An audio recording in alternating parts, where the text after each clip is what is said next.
আগামী 30শে এপ্রিল অর্থাৎ অক্ষয় তৃতীয়ার দিন দীঘার জগন্নাথ মন্দিরের উদ্বোধন করবেন রাজ্যের মুখ্যমন্ত্রী মমতা বন্দ্যোপাধ্যায়।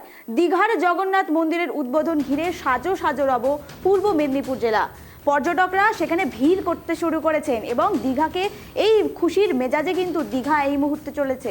জগন্নাথ মন্দিরের প্রাণ প্রতিষ্ঠান আচার শুরু এবং মঙ্গলিক সানাইয়ের সুরে ভেসে উঠবে ৩৩ কোটি দেবদেবী। দীঘায় আহ্বান জানাবে, দেখব সে দৃশ্য।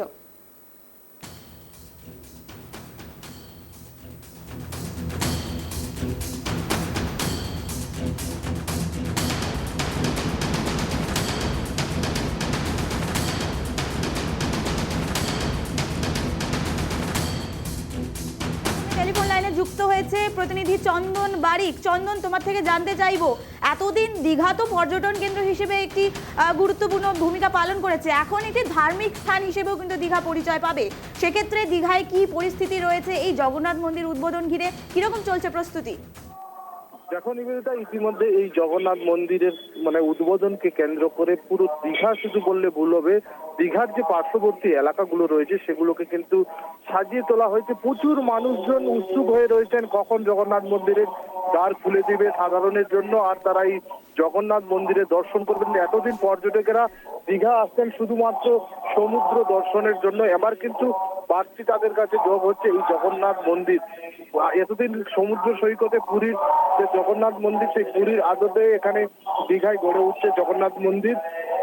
আগামী 30শে এপ্রিল এই জগন্নাথ মন্দিরের শুভ উদ্বোধন রয়েছে। 25 তারিখ থেকে কিন্তু জগন্নাথ মন্দিরের যে আচার পালন, সেই অনুষ্ঠান শুরু হয়েছে পুরীর দৈত্যাপতিদের নেতৃত্বে এবং ইস্কনের নেতৃত্বে। কিন্তু মাঙ্গলিক যে কাজকর্ম, বাস্তু পুজো থেকে শুরু করে যজ্ঞের যে সূচনা ইতিমধ্যেই কিন্তু গত 25 তারিখ থেকে শুরু হয়েছে। আগামীকাল 29 তারিখ মহাযজ্ঞ এবং জগন্নাথ প্রভুর প্রাণ প্রতিষ্ঠা রয়েছে। তারপরেই 30শে এপ্রিল জগন্নাথ মন্দিরের শুভ উদ্বোধন রয়েছে। ইতিমধ্যেই কিন্তু 11:55 নাগাদ হেলিকপ্টার দিকে করে হাওড়া থেকে দীঘার হেলিপ্যাডে এসে পৌঁছেছেন রাজ্যের মুখ্যমন্ত্রী। তিনি জগন্নাথ মন্দির পরিদর্শন করেছেন, জগন্নাথ মন্দির ঘুরে দেখেছেন এবং জগন্নাথ মন্দিরের যে সমস্ত আধিকারিক থেকে শুরু করে যারা দায়িত্বে রয়েছেন ইস্কন এবং দৈত্যাপতিদের সাথে কথা বলেছেন, ঘুরে দেখেছেন এবং তিনি বলেছেন এই যে ব্যবস্থাপনা খুব সুন্দর হয়েছে।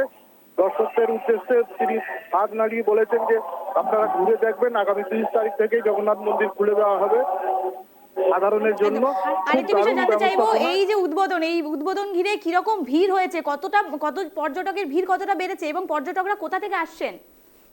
শুধু পশ্চিমবঙ্গের পর্যটক নয়, ভারতবর্ষের বিভিন্ন প্রান্তের মানুষ, উড়িষ্যা থেকেও কিন্তু প্রচুর উৎসুক মানুষ, পার্শ্ববর্তী আমাদের রাজ্য উড়িষ্যা থেকে কিন্তু প্রচুর মানুষ আসতে শুরু করেছেন। তবে কিছু ঘেরাটোপ রয়েছে এখনো মন্দিরের ধারে পাশে, নিরাপত্তার প্রটোকলের জন্য কাউকে ঘেঁষতে দেওয়া হচ্ছে না। আগামী 30 তারিখের পরেই কিন্তু এই মন্দিরের দ্বার খুলে যাবে উদ্বোধনের পর, তখন কিন্তু সকলের জন্য প্রবেশ অবাধ হয়ে যাবে বলে এখনো কিন্তু মানুষের একটা বিপুল উৎসুক রয়েছেন যে কখন তারা মন্দির দর্শন করবেন, প্রভু জগন্নাথ দেবের দর্শন করবেন। ইতিমধ্যেই কিন্তু রাজ্যের মুখ্যমন্ত্রী ঘুরে গিয়ে তিনি সমস্ত পরিকাঠামো এখানে খতিয়ে দেখলেন এবং প্রশাসনের আধিকারিকদের সাথে কথা বললেন। প্রচুর পর্যটক কিন্তু এই মুহূর্তে দীঘায় কিন্তু ভিড় জমাতে শুরু করেছেন। আজকে 28 তারিখ, আজকে থেকে কিন্তু যান চলাচলের উপর নিয়ন্ত্রণ করা হয়েছে প্রশাসনের তরফ থেকে। ইতিমধ্যেই দীঘার যে সমস্ত ঘাটগুলো রয়েছে, স্নান ঘাট, সেগুলোকে কিন্তু বাড়তি নিরাপত্তা বলে মুড়ে ফেলা হয়েছে। কাশ্মীরের যে জঙ্গি হামলা থেকে কিন্তু প্রশাসনের একটা বাড়তি নিরাপত্তা দেখা যাচ্ছে। এই জগন্নাথ মন্দির উদ্বোধনকে ঘিরে প্রচুর পরিমাণে পুলিশ মোতায়েন রয়েছে। শুধু মন্দির নয়, মন্দির লাগোয়া আশেপাশে এলাকায়ও প্রচুর নিরাপত্তার ঘেরাটোপে রয়েছে। নিবেদিতা, একদম ধন্যবাদ। আমরা কথা বলছিলাম প্রতিনিধি চন্দনের সঙ্গে, তিনি যেমনটা জানালেন উৎসবের মেজাজে এবার সমুদ্র সৈকত দীঘায় উদ্বোধন হতে চলেছে জগন্নাথ মন্দির।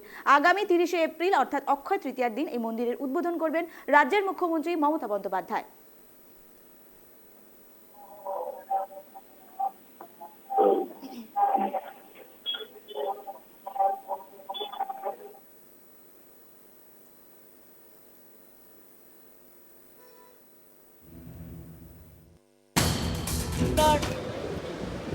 সবচেয়ে বড় শান্তির প্রতীক নামধাম, যেটা শান্তি চৈতন্যদেব কত বছর আগে তিনি এই মন্ত্র নিয়ে তিনি অনেকদিন পুরীতে ছিলেন। এবং তিনি তার মধ্যে এই কথাটা বেরিয়েছিল নয়ন পথগামী জগন্নাথ। দীঘায় যেহেতু একটা সমুদ্র আছে এবং সমুদ্রে লোকে বেড়াতে আসে, এখানে একটা তীর্থস্থান হলে পর্যটকদের আকৃষ্ট করে। আর আমি মনে করি যে দীঘা সৈকত সরণিতে যে জগন্নাথ ধাম তৈরি হয়েছে, এটা হাজার হাজার বছর ধরে বাংলার স্থাপত্য, বাংলার যে নতুন প্রজন্মের জন্য, পুরনো প্রজন্মের জন্য বা এখনও যারা আছে সবার জন্য নতুন একটা কৃষ্টি, একটা সংস্কৃতি, একটা সংস্কৃতি, একটা মিলিত হওয়ার, একদিকে আধ্যাত্মিকতা, আধ্যাত্মবাদ, অন্যদিকে সম্প্রীতি, সবারই আহ্বান, এইসব মিলিয়ে মিশিয়ে আমার মনে হয় যারা কাজটা করেছে খুব ভালো করেছে। এবং